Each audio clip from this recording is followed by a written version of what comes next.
welcome back to another episode with the Broadwater Collective. Today we have myself, Chris, Jason, and special guest Dan Hunt. Welcome, Dan. How are you? Good, thank you. Thanks very much, lads, for the opportunity to be on today. I think it's a great thing that you are doing, trying to, I guess, connect with people in particular during this tough time, but share that power of story, experience, things in business, things that people relate to. And I think that that's the best way to pass on knowledge, on understanding and things like that. So yeah, thanks to be here today. And I hope the listeners do enjoy it and get something out of it. Yeah, that's it. No worries. Thank you for being here as well. I guess for all the viewers, those that don't know Dan Hunt, he was a professional footballer and used to play for the Dragons, and now he's in the mental health space. So a lot of the conversation today will be on mental health. So we just want to let you know that. The conversation could go in all sorts of areas, so the viewers are aware. So without further ado, we'll get into it, Dan. Who are you and what do you do? Yeah, look, so I did play 9 years in the NRL with the St George Illawarra Dragons, which was definitely some of the best years of my life, but also some of the most challenging, not just in particular around rugby league, but just some of my own struggles that I did go through. But since transitioning out of professional sport after sort of a decade, I did start the company, the Mental Health Movement, which we specialise in developing and maintaining mentally healthy, supportive workplaces through our mental health workplace blueprint, which is education, awareness, training and resources. We've been able to do that. It's clinically validated, evidence-based and research-backed. And look, we've kicked over just over 300,000 Australian employees from 75 different companies. And in particular in COVID, we've also been able to reach further into the small to medium business and into the community space as well.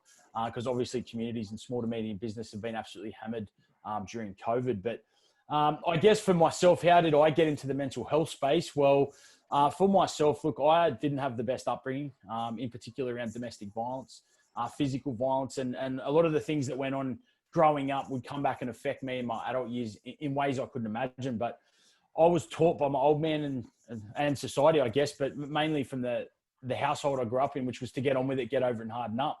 So a lot of the things that I went through, that I experienced, that I seen, I just swept under the carpet and I pretended like they weren't there.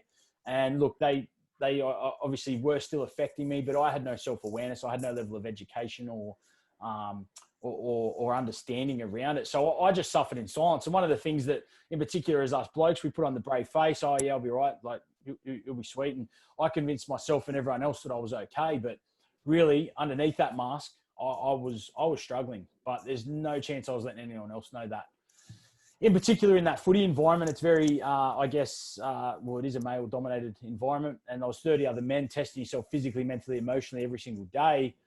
For me, some days I'd come in, I'd play well, train well, be a bit of a joke of the life of the party. But then other days I'd come in and I could hardly hold a conversation with someone. I'd play poorly, train poorly, be disengaged. And I had no understanding of what was going on.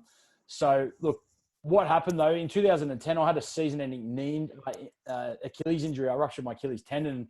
I ended up missing the grand final that year, which was tough in itself through injury. But it was the things from my past and my upbringing that come back and hit me like a ton of bricks. And I didn't know how to deal with it. I didn't know how to cope with it. And there's no chance I was letting anyone else know how much I was struggling. So I just suffered in silence again. I turned to self-medication through painkillers, illicit drugs, alcohol, isolation, anger. And that self-medication became a substance use issue over a 6-month period. And it put me in the darkest place that I'd ever been in. I wanted to numb the pain I was in. I wanted to escape reality because I didn't know how to deal with it. And there's no chance I was doing that.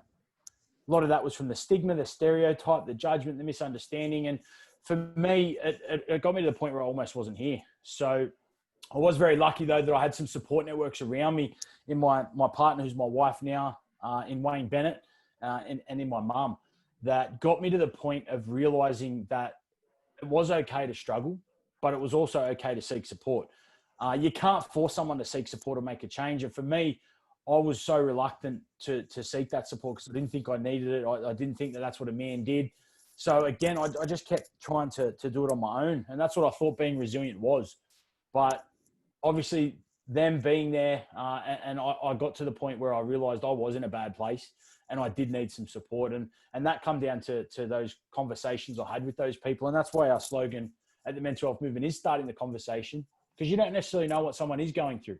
They could be going through the same challenges or the struggles that I was, or their own. You don't necessarily know the shoes that they're walking in. And from that, look, I did have to spend some time in a drug and alcohol rehabilitation program. And during that time, I had to address, acknowledge, and process a lot of the trauma from my past. And that's where a lot of the substance use issues stem from. It was the trauma, the domestic violence, the physical violence, the things that I went through and never dealt with were the underlying factors in that. And once I was able to lay a really good foundation there, it helped me be able to make some changes in my life, positive changes. It helped me understand how to better manage myself. But I was also at the Black Dog Institute where I sought support initially. I was diagnosed with a mental illness, and I was diagnosed with type 2 bipolar, which, as you know, is a mental illness. But for myself, it wasn't a label. What it did, it was gave me some context and some understanding, my moods, how I handled things, my personality growing up, and the substitutes. All these things started to make a bit of sense and some understanding, which drew a bit of the line in the sand for myself. And I wanted to no longer suffer with my mental illness. I wanted to learn to better manage it. So that was then a process. And obviously the drug and alcohol rehabilitation program, I had to see a psychologist. And for anyone out there that has sought support, that clinical professional support, and it hasn't worked out that first time, please don't give up. Because that first psychologist I went to, I had no rapport with, no connection. And I remember leaving there saying, I'm not going back there. He doesn't know where I've come from, what I've been through, so I don't know why I'm talking to him. So from that, look, I remember my mum saying something to me. She said, go and get a second opinion. We're so quick to do that in the physical space, but in the mental health space, not so much. We treat, if we have that bad experience, they're all the same. But I was able to find another one through my GP, and she's been fantastic. I still see her once a month. I'm seeing her on Friday just to be proactive over reactive. And the point to that part of the story is if you reach out for support and it doesn't work out, please do not give up. There is one out there that will suit your needs and your challenges. But look, from that, I did end up then going to study at TAFE and at university. The point to that was I had a story. I understood what it was like to struggle, and I understood a little bit about my mental illness, but I also realized that if you've got a brain in your head, you have a mental health. And the better you look after your mental health, the better you look after yourself. So I had a bit of a passion burning there. And that was when I spoke to Wayne, and I did go and study at TAFE University. I got a social work degree to put the lived experience with the story together to be able to create something and do something in the space to make a change, to have a little bit of a point of difference, and to go beyond just awareness, but go into the education, the training, the resources, and the links to support. And I was able to do that through the mental health movement. In 2015, I had a career-ending knee injury. So my body wasn't the best after 2010. I played more games in my first 4 years than I did in my last sort of 7 or 6. So I had a career-ending knee injury, got told by 2 surgeons, you never play the game again, you'll be lucky to run again. I was only 28. I still had 2 years to run on my contract. But you can imagine where my headspace was. I was worried, was it going back to 2010? The struggles, the self-medication, all those different things, because it wasn't just the grand final I was missing. My identity, purpose, and belonging was about to be taken away. Something that had kept me on the straight and narrow, something that helped me break the cycle in which I was growing up for such a long time. And they were valid concerns. But I was able to put in place all the things that I'd learned. And the things that have probably helped me the most is having a level of self-awareness of yourself and what works for you and what doesn't work for you. That's a huge thing, because we don't know what we don't know. I've literally had people leave a workshop and shake my hand saying, oh, thanks for letting me know I've got a mental health. I'm like, well, fuck, I'm not handing them out. Like, you've had one your whole life, but how do you look after something if you don't even think it affects you? So that level of self-awareness is huge. Being proactive, not waiting till shit hits the fan. That if you feel a change within yourself, a change is worth a check-in, and we might need to make some changes for ourselves, but do it before you do hit rock bottom. I've hit rock bottom way too many times. And then the littlest of things make the biggest of differences. So whether that's your nutrition, your sleep, your diet, your exercise, your mindfulness, your gratitude, the people around you, your support networks, your mindset, all those different things, they might only give you that 1, 2, 3, 4, 5%, but you add all those little things and they make the world of difference, whether you're managing your mental health, mental ill health, and mental illness, or any change, challenge, or adversity in life. It makes a world of difference. And probably the biggest one of all is you don't have to do any of this on your own. I thought I had to be this big, tough front rower. I thought being resilient was not struggling, doing it on your own. A problem shared is a problem halved. And that's probably one of the biggest things. I'm not afraid to struggle anymore because I've got the tools, but I also know that it's okay to struggle, but it's also okay to seek support. Absolutely. And geez, first of all, well done. Like, No, thanks, mate. Thanks, Jace. Everything you've been through to come out the other side and build something to the scale that you've done, deserves a round of applause. So seriously, well done to that. No, thanks, Jace. I appreciate that, mate. Not many people actually say that, so I do appreciate that. Thank you. No, seriously. I come from something not similar at all, but in terms of the way, a man is supposed to be the man and, put on the brave face. Like, I'm a South African and my parents are South African, but I moved to Australia when I was young. And, South African males are very sort of the man. They got to deal with the problems, put on the brave face and that. So, that's what I was sort of brought up to also try and achieve until, I got a bit older. And it's actually, my fiance who's basically taught me that, that's not the way to be happy. That's not the way you're actually going to, go through life and make others happy either. And, it's been really good for me, especially to come through that same thing and realize that it's not about you and your problems. Like, a problem shared is a problem halved, and you're absolutely right. And, that's been a massive thing we talk about on Broadwater with our podcast as well, is just getting together and actually discussing these sorts of things, because I think, society is changing, and we've seen that it's changing very rapidly. And it's a great thing that people are actually going to discuss these things with their friends, with their families, to come through and better themselves on the other side and understand that it's okay. It's normal. Most people are going through some sort of mental issue one way or another, and that it's not about curing it, because there is no cure really. It's about managing it and making sustainable so that you can go through the rest of your life without being volatile, but hopefully at a sustainable level. Yeah.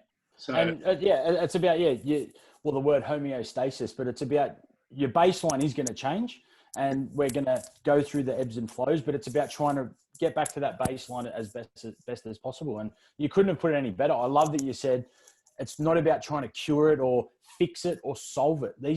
Or people have to admit that they're struggling, or that it's the wrong language, because when you admit something, it's like you've done something wrong. Going through a mental health struggle or managing a mental illness doesn't mean you've done something wrong. It just means you're going through a tough time, and you could be the most resilient person in the world. That doesn't mean you don't struggle. Part of being resilient is struggle. And you look at what are they comparing, I guess, the COVID-19 global pandemic to? You're looking at it as the Vietnam War, World War I and II, the Great Depression, like the industrialization, all these different junkets that we went through in time in history that really rattled the globe. And that's what we are in at the moment. And exactly as you said there, that the landscape's changed.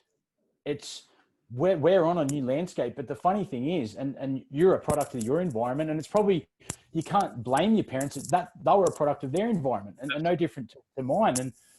But the new landscape, it needs a new map, because we're still using the old map, and the old map ain't working.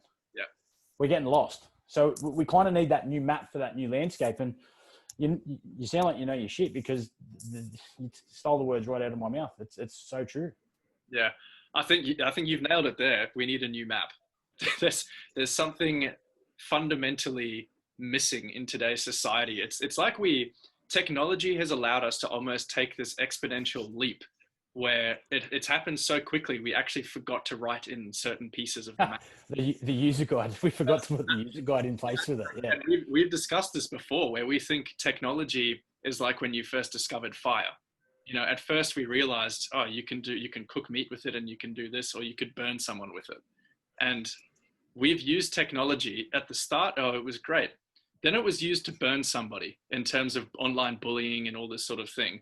And now we're only just realizing its full, capability. Like, we can do things like this and chat about mental health and spread the word and do that sort of thing. This wasn't happening 10 years ago on the internet. It just wasn't. And so I think now, in terms of what we can do with the internet and technology, it's almost like we're finally realizing how to use the fire to cook meat and actually do things that are actually going to sustain us and move us forward. There was a period there when social media first started. Well, you remember the MySpace? I remember back in the day. Yeah. It's still to this day, still a bit toxic. in the way that, you know, it's being used as nothing but marketing and this and that. And you know, you can't blame people for using the tools that they've been provided with, right? Yeah. But you have to also know where we're going. The thing is, what's happened with the internet is that everyone said, wow, look at this great thing, and you know, this is what we can do. The map's still not there. I don't think. No. Well, in particular around the perception of it. Like you look at, if you're in a dark place and you're struggling and you scroll through Instagram, it's not going to make you feel better, like, so to speak. So people need to understand that it's, you got to take it with the grain of, like, take it for what it is, where it's sometimes someone's highlights reel, or it's someone's business they're trying to promote. So it's all positive, good things, but there's also the flows of that. There's the ebbs and the flows of anything and everything in life. But in particular, like, I've got a 17-year-old stepdaughter, she's doing the HSC, like the expectation of what social media puts on a younger person that doesn't necessarily have the life experience that we've got can really, I guess, can fill up their mental health cup and really affect them.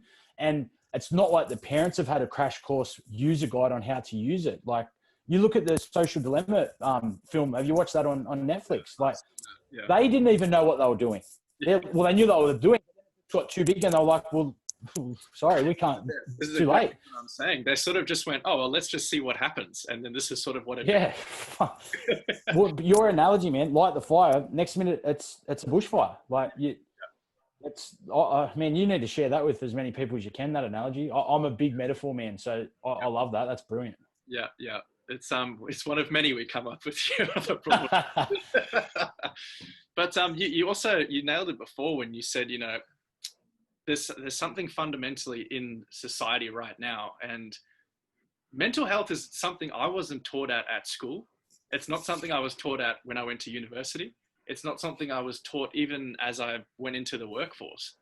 So that to me tells me that there's something fundamentally wrong with the way people are still thinking about mental health. Then we have all these days, like Are You Okay Day, there's Movember to raise money for, there's all sorts of different things out there to talk about mental health. But I don't think it's actually spoken about in a deep enough level so that people who are coming into adulthood, which really is a hard time, you know, for the first time they're moving out of school or out of university into the real world, to go, geez, you know, this isn't really what I expected. What's all this about? Or, you know, I'm trying to achieve a certain thing, but they don't understand it. There's levels to everything. I think there's something wrong with the way it's being, you know, not introduced young enough in our society. Definitely, 100%. And you look at, well, not just in mental health, but the whole curriculum. Like, you look at school, like, you never got taught about a budget, like in terms of, you know what I mean, when you first get out of home and learning all these different things and like, I guess, running a household, and like, you don't learn all that shit, and parenting and all the life skills that you do need, and even resilience. You don't really get taught that at school either. But look, I'm with you there. Like, I think I used to, when I first like got into the space, where I was all for the like sort of the Are You Okay days and the Movembers, and sort of then I went away from it. But then I realized exactly what you're saying there. It is doing its purpose. Its purpose is to raise awareness. Then it's not claiming to do anything more than that. But what we need as a society is more than just awareness. Because if you look at the continuum, which is behind me, but the continuum of what we live on, so like mentally healthy and ill, and we move up and down that every day. But the challenge in society, it's not to keep creating more support networks. It's to try and get the individual who's going through the struggle to become self-aware, to become educated, to understand that I'm going through a struggle and I need to take some proactive early intervention in putting coping strategies, mindset, and support networks, and get them to that change or that support. That's the challenge I see in this space. It's using the awareness and the education, but actually applying it. Because you can have the Ferrari sitting in your garage, but if you're not driving it or you're not putting the good fuel, like, what's the point in having it? So it's about the application of this awareness and this education. But people are talking about it. The conversations are changing. Sit at any restaurant, at a pub, people want to talk and share their story. It's brilliant. This conversation is starting. But for the people that are then listening, do they know what best practice, role and responsibility, boundaries, links to support, self-care, do they understand all those things to have those conversations? No, probably not. And then And then, like, as you said the word before, the sustainability of it. And that's where I feel what we do at the mental health movement is working towards that. But I am seeing a lot of things. There's so many different summits and suicide management things, and so many, boards and all these things starting. So they are starting to talk about these things, because there is so much research, there's so much support, there's so much information. But in particular, when you're going through a struggle, that can all get lost in translation. You're only focused on the struggle you're in. You're not going to go and download this document, read it, take notes, and then see how that applies to yourself and then implement it. Like, that's just not going to happen. So I am with you. We are on the right track. 2010, when I was diagnosed, we didn't talk about this stuff. There's no chance. Like, I come out public in 2011 and got crucified for it, like on the field, off the field, where now it's kind of, you know what I mean? Like, people, they want to listen, but what's the next steps? And I really do believe it's application. Yeah. Well, it's Did any other teammates come out as well when they knew you were struggling? And did any of them come out with any of their struggles? Or look, that's probably like everyone's sort of like, hey man, just toughen up. No, look, that was probably another one of the catalysts that I guess got me to the point of going to study. Was I did stand up and sort of share my diagnosis and some struggles with my team. And the purpose of that was because they were going to be a big part of my support. I spent most of my time with them, and I needed them to hold me accountable. And we were very close at the time. And from that, look, players then did start coming to talking to me and opening up and different things like that. And that's when I realized there's something in the power of story, because story cuts through the bullshit. Story cuts through the stigma. And why that happens is, I've only just met you both, but you've got a story. You've already shared parts of yours. And we as human beings connect with story. That's why we love movies. We love Netflix. We love TV series. We love books. We love bios. Like, that's how information's been passed down in cultures, in religions, in so many different, in generations over the thousands and thousands of years, has been through the power of story. So that was kind of where I realized that the basis around that. And it's not about my story. My story I only share to give someone the space to know that they can acknowledge their story. That's why you share that. And then you connect, and they don't have the stigma glasses on. They don't have the stereotype and the judgment hat on. They take all that bullshit off. And then you can provide the awareness and the education that can change people's perceptions. And when you can start to change people's perceptions, you can start to change their behaviors. And when you change behaviors, that's when the outcomes of changing and saving people's lives, that's when that happens. Yeah, that's quite powerful stuff when you think about it. And there's a lot of steps involved. So yeah, I can understand. It's a process. It's a massive process there. Yeah. But think about, like, and it's not my podcast, so I don't know if I'm allowed to ask questions, but think about potential struggles that you've been through, and you kind of, you get to the struggle, you identify it, you process it, you reflect on it, then you put things in place, and then you come out the other side. But when you're in that whole process, you've got no thoughts of the past or the future. You're just focusing on how much it's hurting and what's going on at that time. But then you come out of it and you look back and you hindsight, and then you're like, fuck, what did I learn out of that? What can I do better? What should have I done? What shouldn't have I done? And then you come into the next struggle and you do that one a little bit better. But then you go through that many struggles in your life, you start to realize, fuck, life is about struggle. And it's about how we deal, manage, cope, and work through the struggle. Part of being a human being is going through struggle. We were built to struggle. That's why we're at the top of the food chain, because we're so adaptable and we're so resilient. But we sometimes lose sight of that, because we can sometimes get into these comfort zones where we don't actually put ourselves to the acute stresses.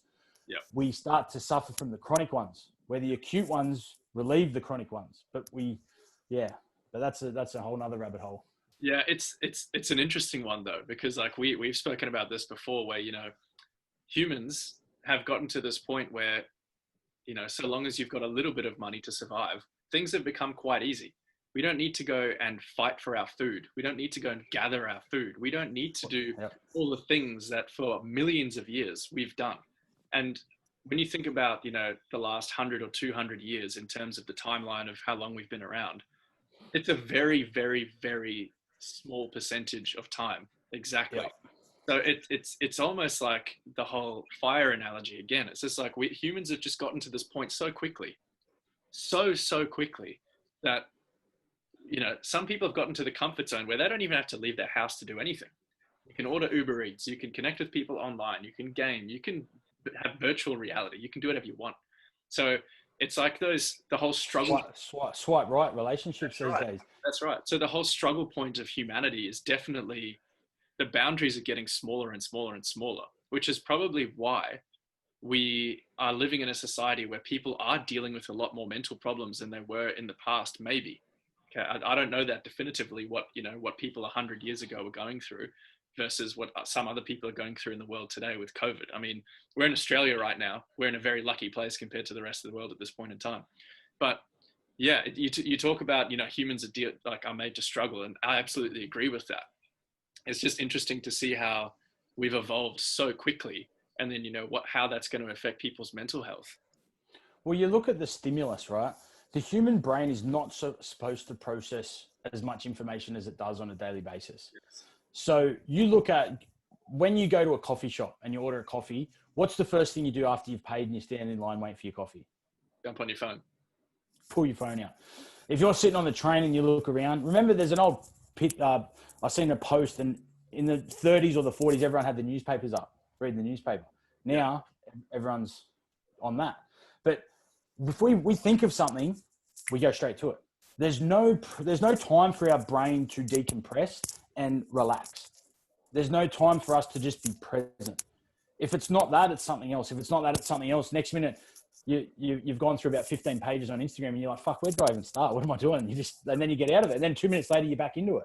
Or then we're on Netflix. It's like when you brought up with the social dilemma, how they made all those things and it just pops up more notifications and just to keep your attention there. So you look at when people are probably their most happiest, it's probably when they're in the caravan or they're gone camping where they've got no phone, there's no internet, there's no access to emails, they're engaged with their family, they're cooking their dinner, they're getting up, going for a walk, they're going for a swim in the ocean. And I'm not saying that that's not how you live your life every single day. Like for the people that do it, it's awesome, but it's about the balance. And you said it before, balance. Everything is about balance. The management of it. And I think a lot of what people are really, not all of us have been taught how to find identity, a purposeful life, and have belonging in our jobs or in our relationships or in our families and things like that. And they're human needs that they need to be met. And it doesn't so matter much how they're being met as long as they are. So, for example, like Gary Vee talks about a lot of this stuff, that you don't necessarily have to find the purpose in your job, but your job can serve you to find the purpose in something else outside of that, whether it might be smoking meats or curing food or having a cooking class or making burgers or whatever it is that floats your boat outside of that you find that purpose in or that identity in. And work just serves the means of that as well. But then people lucky like myself and you guys, you get to find the purpose in your work as well. But the recipe or the map for one is different for the other.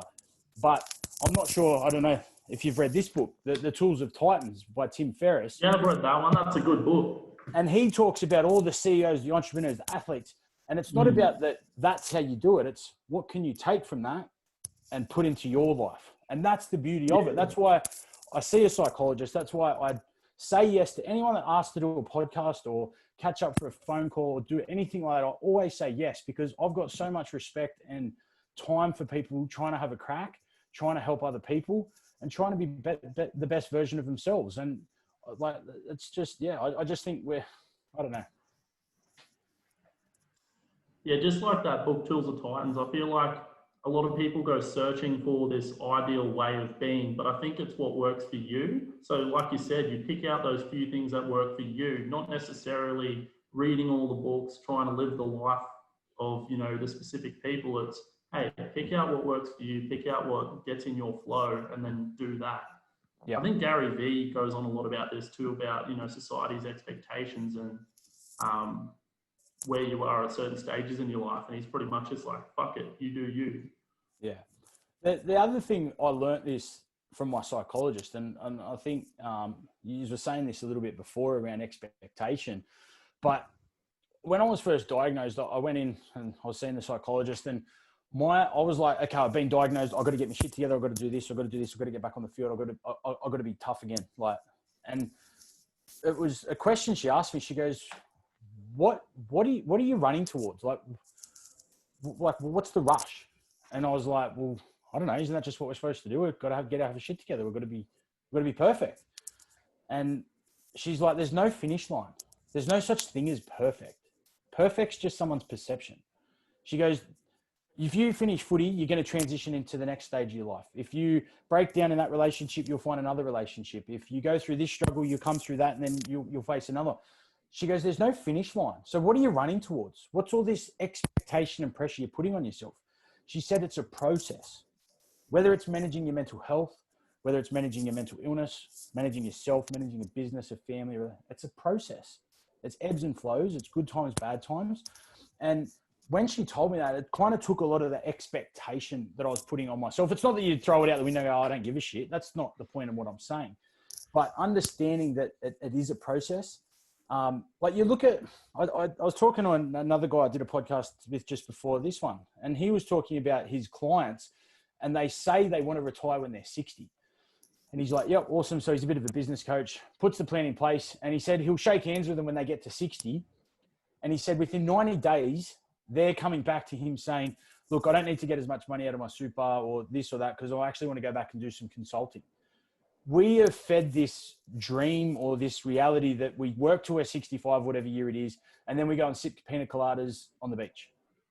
How realistic is that? Let's have a look at that. If you do that for 2 weeks, your blood sugar is going to go through the roof and you're going to be feeling like shit because there's no identity, purpose, or belonging in that.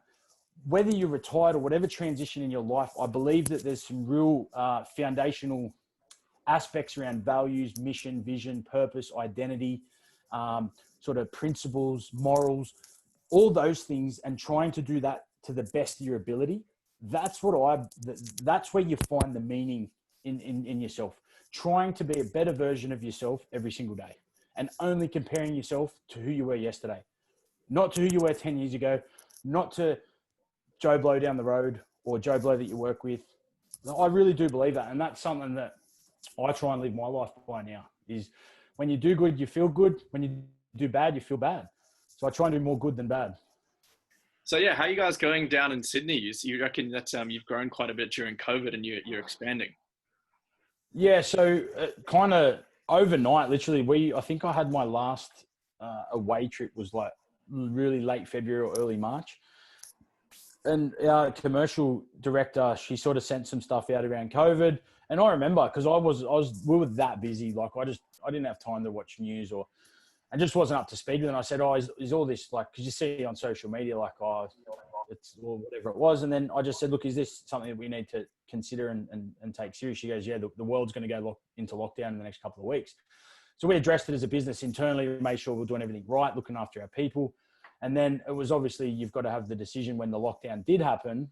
Well, 12 months of our work, which is travel and face-to-face training, education, workshops, was cancelled. So as a core business, you've got to put food on the table for your team members and for yourself. So understanding that, I had the conversation with my business coach and our CFO at MHM. And it was kind of, you got two options. You can go on a job keeper and put your whole business on hold until we come out the other side, whatever that is, which we're still not out yet. Yep.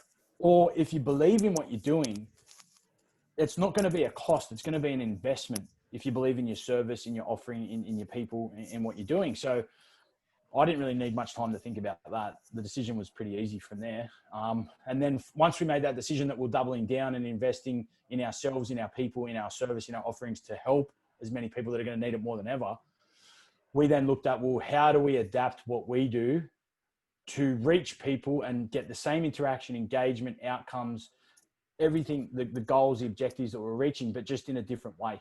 And in a way, COVID's been a blessing in disguise because people have had to embrace technology.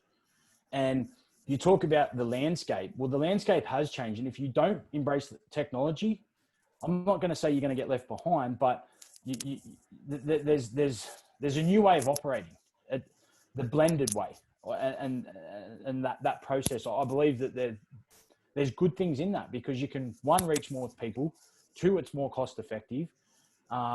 Three, you can do it anywhere.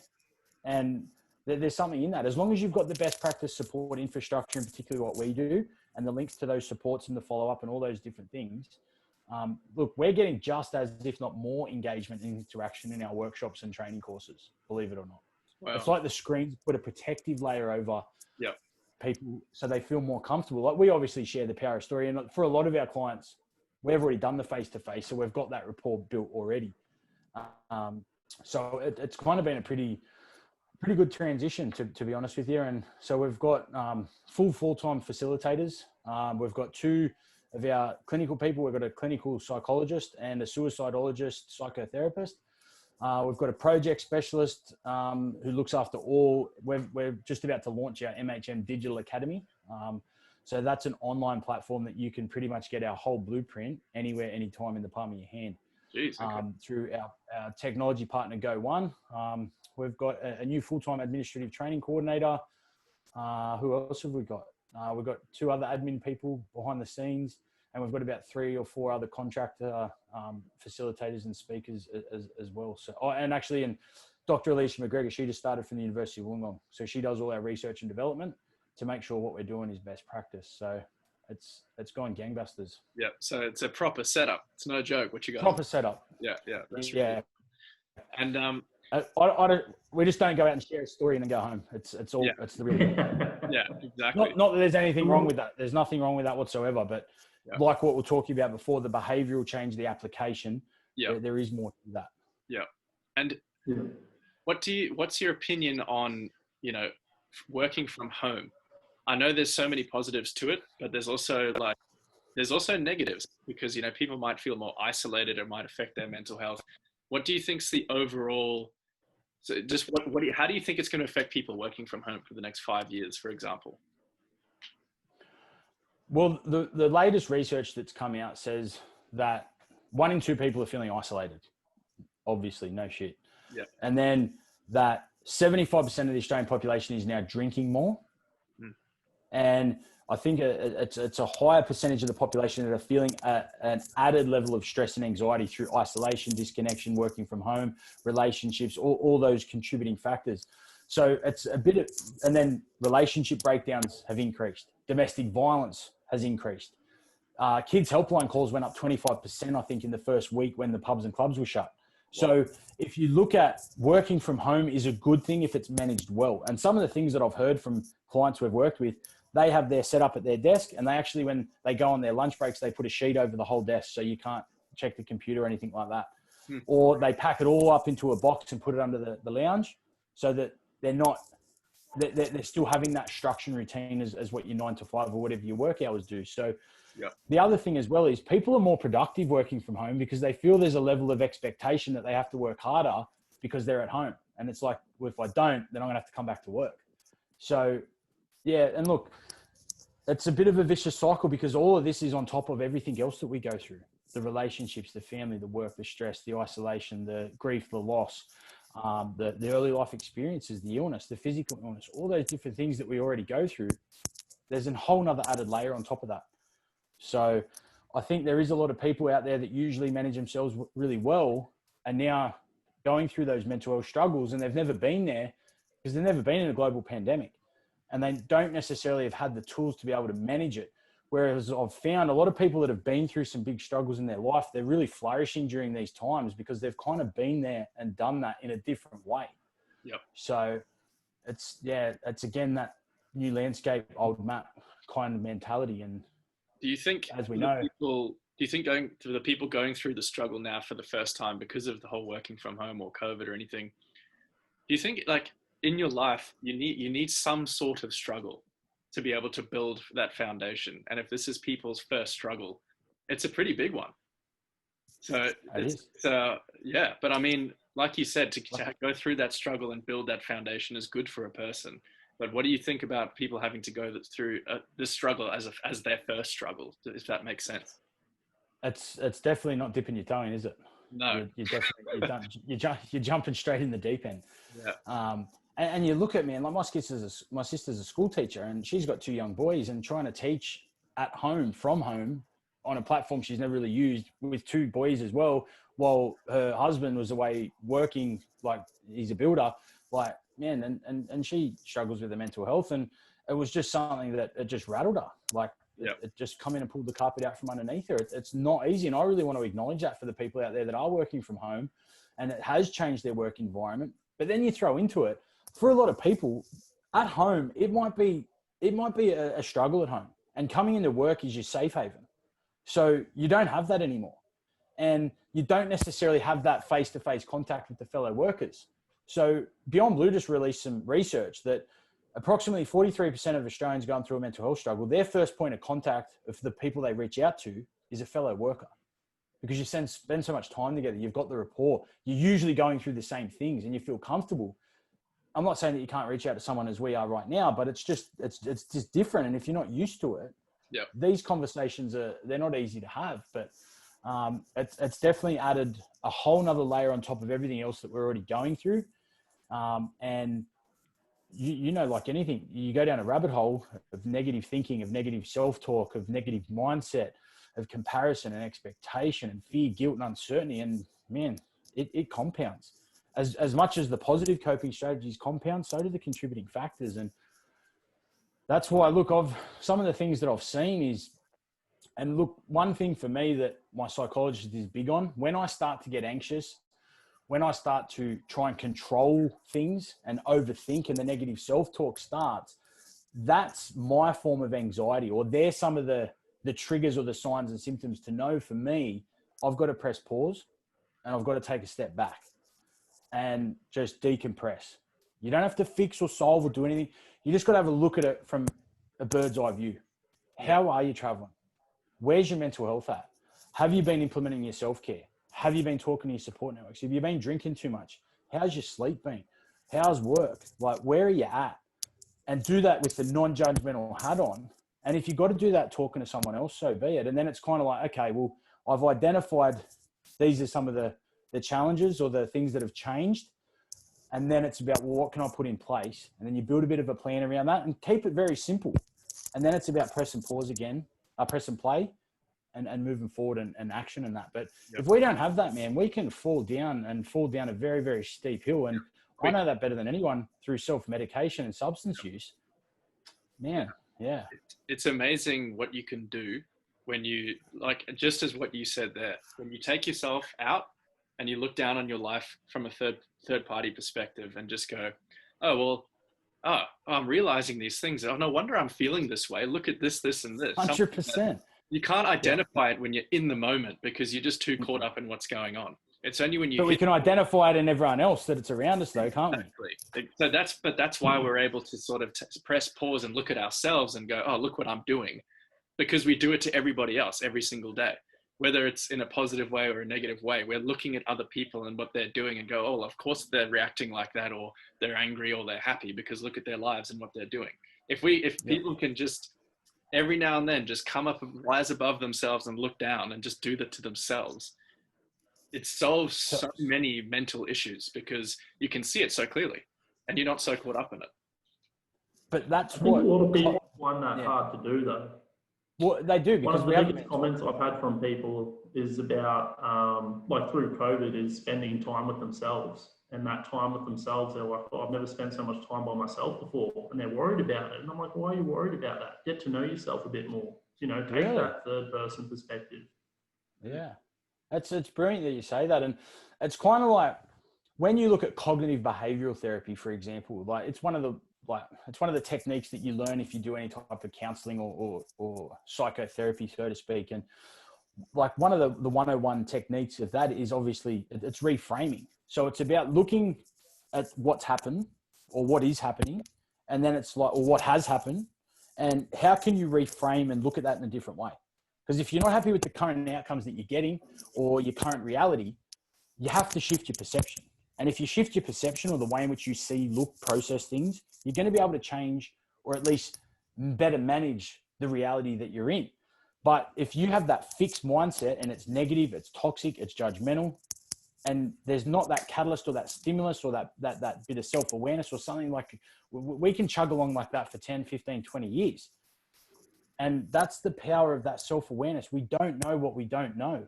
And that's, look, having meaningful conversations like this, you grow as a person. Like you look at Rogan, man, like, and what he's been able to do with his platform. Like he's got a degree in life from like the Neil deGrasse Tysons, the Elon Musks and things like that. But it's no different to when we may not be at that level, but we're still sharing knowledge in a meaningful way. And there's something in that, man. Like I've taken stuff from this already. Like it's brilliant. But I think, sometimes the surface level conversations we've got to get past and just go that little bit deeper.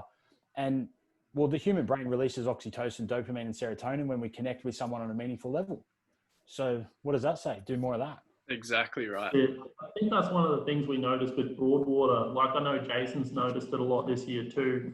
We've all got together and we all critically think and we all just have those open conversations and we're all comfortable going deeper and talking about ourselves to each other. And I think that's helped us a lot this year, to be honest.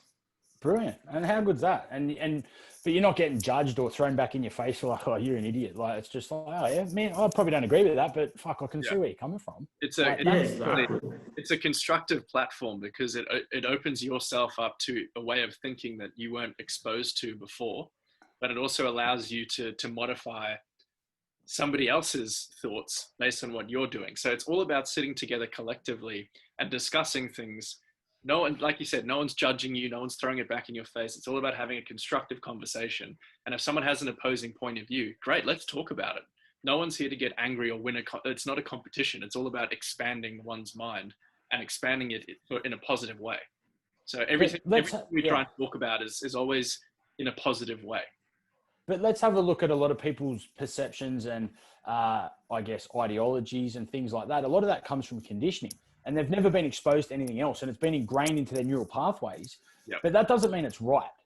It doesn't mean it's wrong either. But when you expose yourself to other people on a meaningful level, you can put these perceptions and ideas and things out there and you can unpack them together. And you can potentially shift perceptions in an even better way. Like it's like if you've ever used a scope or a pair of binoculars, like they can be blurry and then you move them and then you can get the clearer focus. And you get a lot of that from conversations, from learning, from education. You can sharpen your focus, which is just another metaphor for building your resilience, improving your mental health management, improving your help-seeking behaviors, being a better version of yourself, being a better father, husband, wife, brother, sister, like being better at your job. That's, I just come up with that one then. I was happy with that. That's a beautiful one. No, it's really good. I mean, I think there's just an overall topic here when we're talking about this specific thing. It's all about trying to open yourself up to the ability and, potential better and more positive. I don't think anybody's sitting here trying to open up their mind or listening to this because they're so happy with the way it's going and they're just like on one pathway. The people who are having these conversations it's not that they're not happy with the path they're going. It's maybe there's more. Maybe there's more to what's going on right in front of me right now. And having these conversations is actually the start of you realizing that there's more. And I think for a lot of people, it would be a massively beneficial thing to do from somebody who's been going through it this year, expanding into the Broadwater space and, talking about these things and opening your mind up to it. It's transformational. And it is. If you'd known me a year ago, I would have been the last person sitting here having this conversation. It's how good is that for you, being able to grow as a person and then I guess impart everything that you've learned and it's not in a structured, formalized way, but it's and then think about your kids or your friends' kids or your nieces and nephews and all those things from the transformation you've learned to be able to then share that with others. Like there's nothing more admirable than that. Exactly. Well, Dan, it's been absolutely fantastic having you on today. I mean, and Chris, thanks for hosting. It's been awesome too.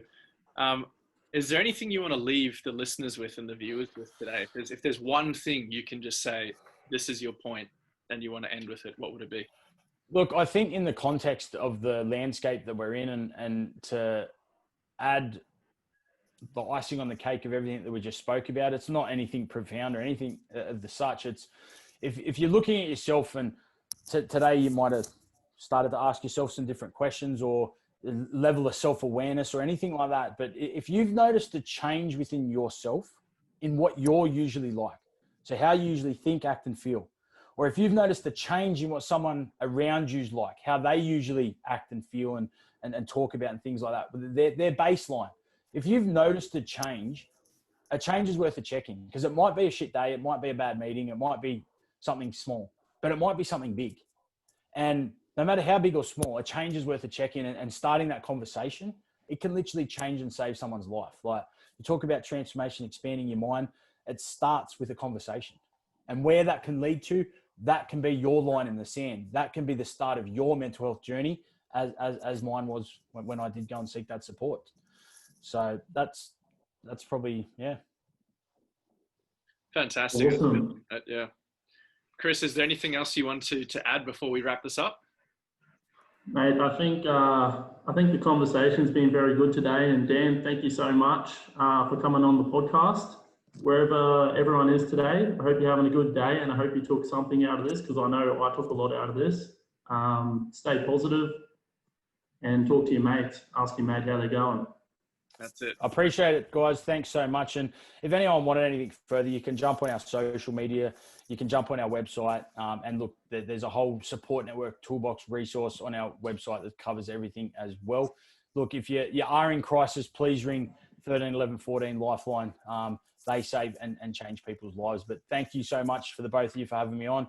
I hope you got a little bit out of it. I hope the listeners enjoyed it. I do come across pretty full on, but I'm not going to apologise for that. But I really thoroughly enjoyed that conversation, gentlemen. It was outstanding. Great. Thank you so much for your Awesome. time. Thanks very much, Dan. We appreciate it. And I think we'll be having you on again one day. Nah, all good. I'd be more than happy to. And anything around promoting it or whatever you do, you just hit me up and I'll get our team to put it on our socials. No problem. Dan, Appreciate thank you so much. Dan. Thanks, mate. See you later. All good, lads. Stay Cheers, mate. safe. Bye. You too, brother.